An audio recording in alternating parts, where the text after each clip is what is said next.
Halo teman-teman, kenalin namaku Juno. Aku mau jelasin nih beberapa hal terbaru dari pandemi ini.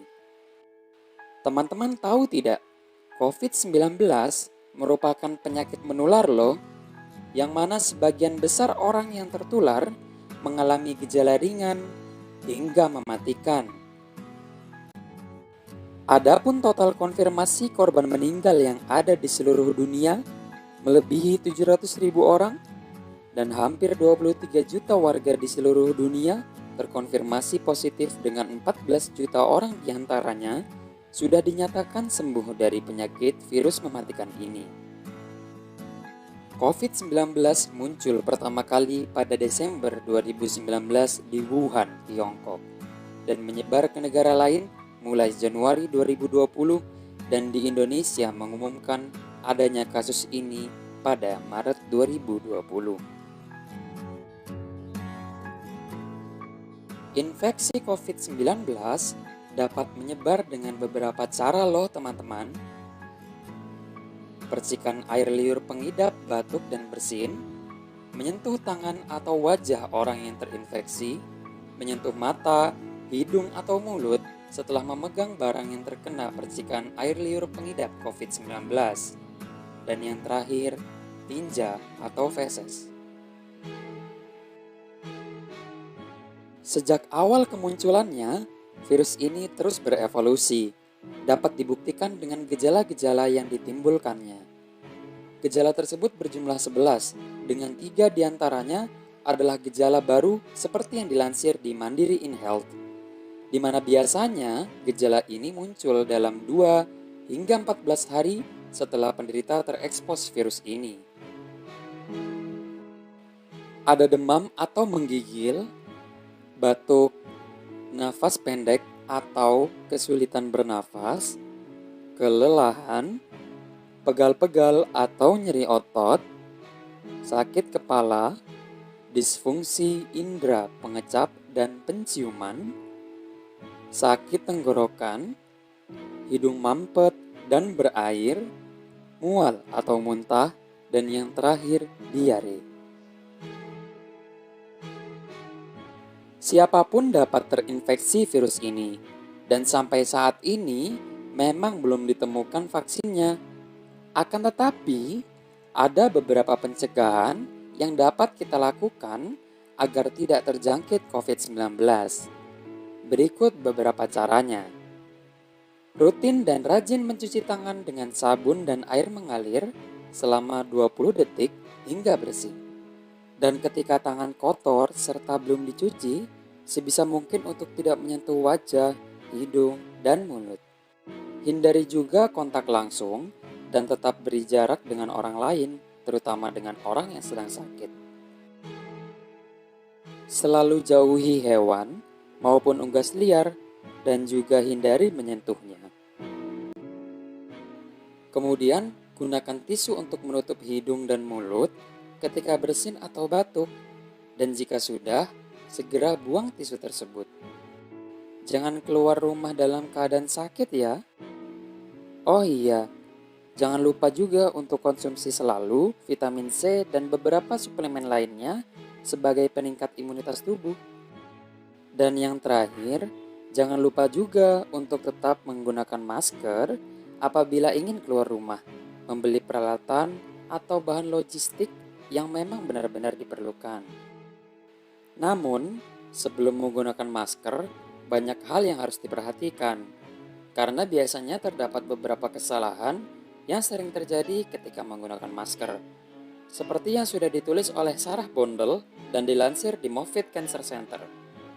Kesalahan pertama, yaitu ketika masker hanya menutupi mulut kita. Masker harus menutupi lebih dari sekedar mulut. Posisikan masker mulai dari pangkal hidung sampai dagu. Kesalahan kedua, yaitu saat masker terlalu longgar. Sebelum menggunakan di luar rumah, pastikan masker menempel dengan pas dan nyaman di wajah kita, terutama saat digunakan untuk bernafas.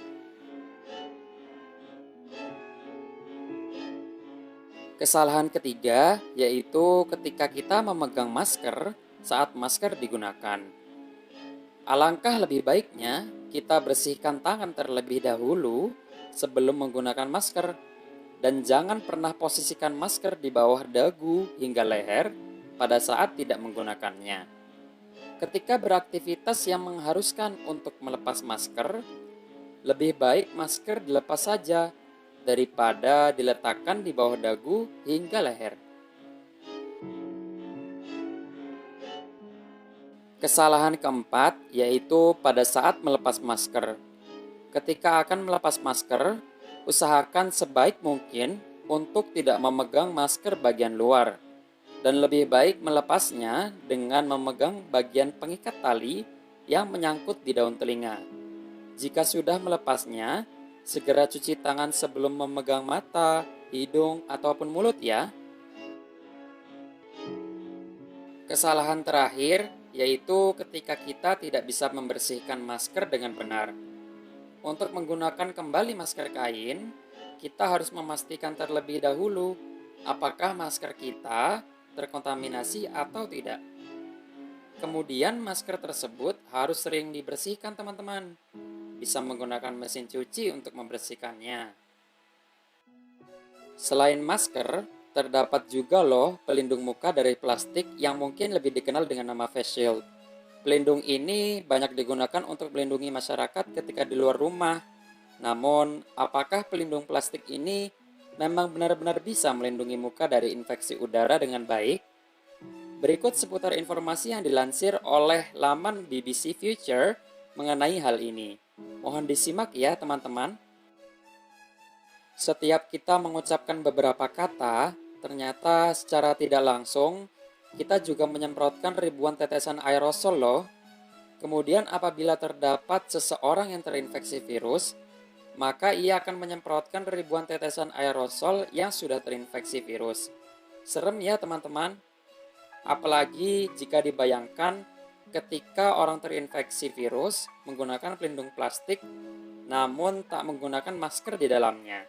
Secara tidak langsung, ia akan menyemprotkan ribuan tetesan aerosol ke udara karena pelindung plastik tersebut tak akan pernah bisa menutupi secara sempurna pada bagian muka.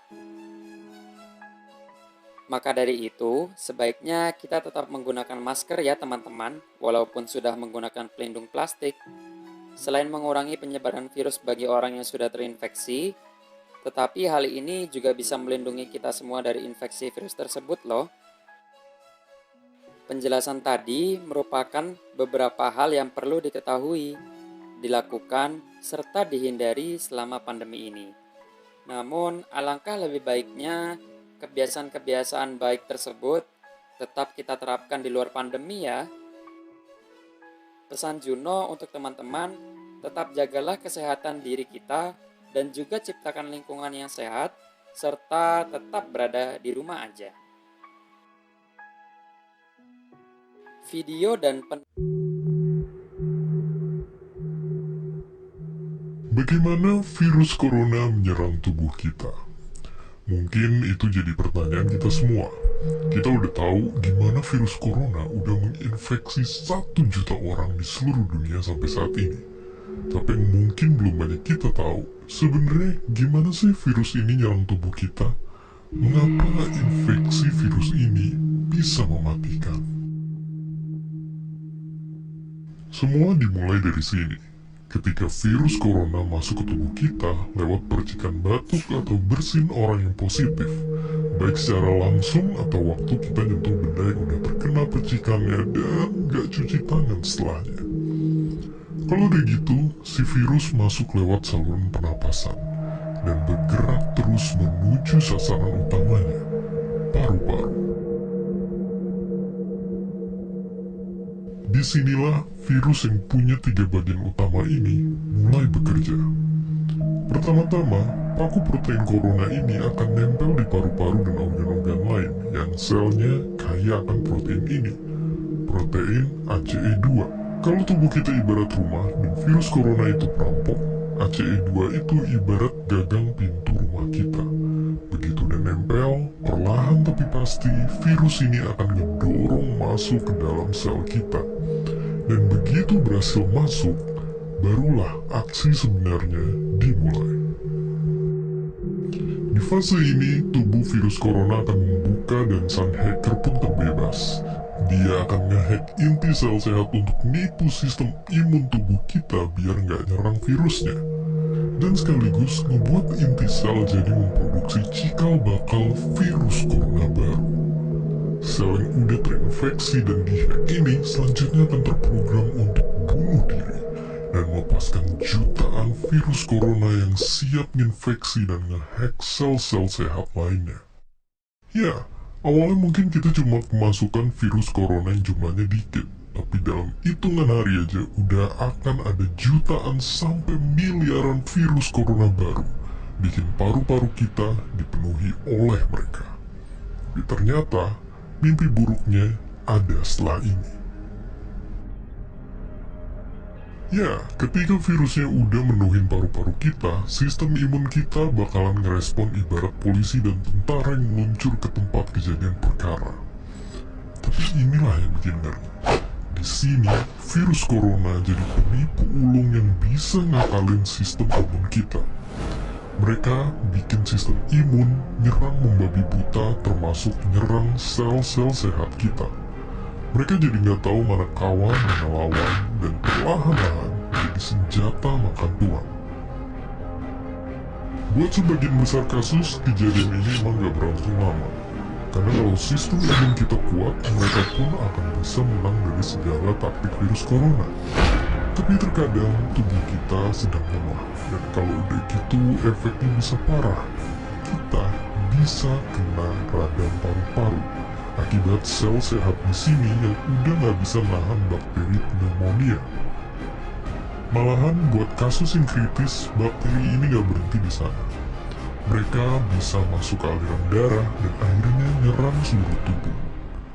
Kalau udah begini, bernapas saja bakalan susah banget, dan hidup kita ada di tahapan yang sangat kritis.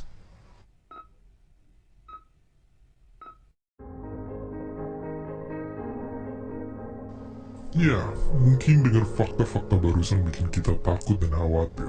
Tapi ingat, kita pun punya cara buat memperkuat daya tahan tubuh kita. Makan makanan bergizi. Ya, bukan lagi sekedar 4 sehat 5 sempurna, tapi ikutilah pedoman gizi seimbang yang bisa ningkatin imun tubuh kita. Virus corona bisa parah kalau kita emang sakit. Tapi kalau tubuh kita sehat, kita punya harapan untuk bertahan. Dan seperti biasa, terima kasih.